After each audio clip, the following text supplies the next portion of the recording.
what weapons is Iran using to strike at all the Gulf Cooperative Council countries, the Arab sheikdoms throughout West Asia, and of course as far as west as Cyprus and of course Israel? Well, Iran has a very unique military in the sense that it has an extremely weak air force. It has air force that dates back to the 1970s and 80s. It has a coastal navy.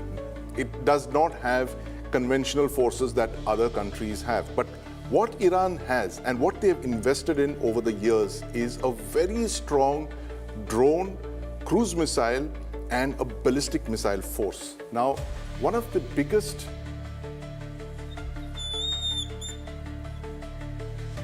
weapons in Iran's arsenal is the Shahed 136 drone.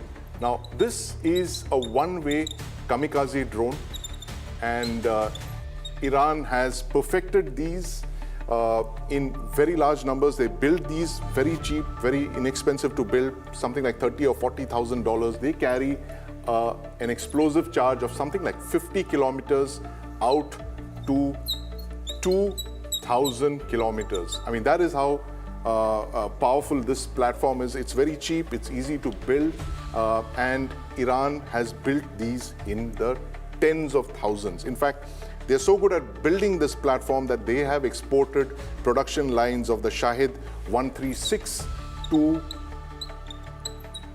the Russian Federation as well. They've set up production lines which the Russians have now produced,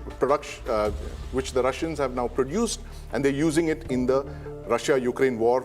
They call it the Geran, but of course, the father of all of that is the Shahed 136. Iran has used these against the Gulf countries of late. In the last 3 days, they've been showering Shahed 136s into the Emirates, into Kuwait, into Bahrain, all of these. It's a very low-cost, low-visibility, slow-moving, drone. It gets the job done as far as Iran is concerned, and it's so effective now that the United States has copied this model. They call it the low-cost. It's so effective now that the United States has copied this platform. They have deployed it and used it even in West Asia. They call it the Lucas, which is a reverse-engineered version of the Shahed 136. Now, Iran's second capability is for cruise missiles. Now, these are jet-powered cruise missiles of the something like the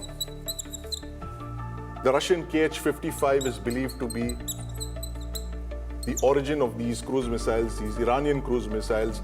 They're called the Saumar, among many others, but this is one of the most effective ones. It has a range of over 1,000 kilometers. It is a turbojet-powered, slow-moving platform.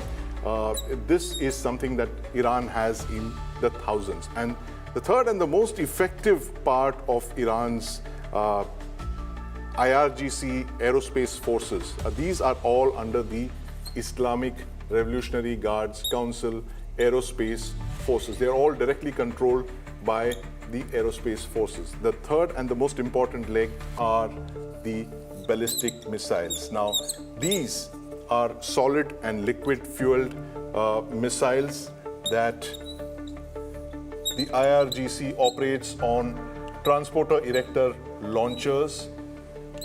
They are both liquid fueled. The liquid fueled rockets, of course, carry more payload, more than a ton, 1 ton of high explosive. The solid fueled ones are, of course, faster. They fly faster with a lighter payload. So this is the third anchor of Iran's weapon. You can call it a triad. The Iranian military does not have, as I mentioned, they don't have a competent air force. They don't have warships. They don't have too many sophisticated warships. So they have invested in this so-called triad of weapons, which is low-cost kamikaze drones, cruise missiles, and of course ballistic missiles of these liquid and solid fueled missiles.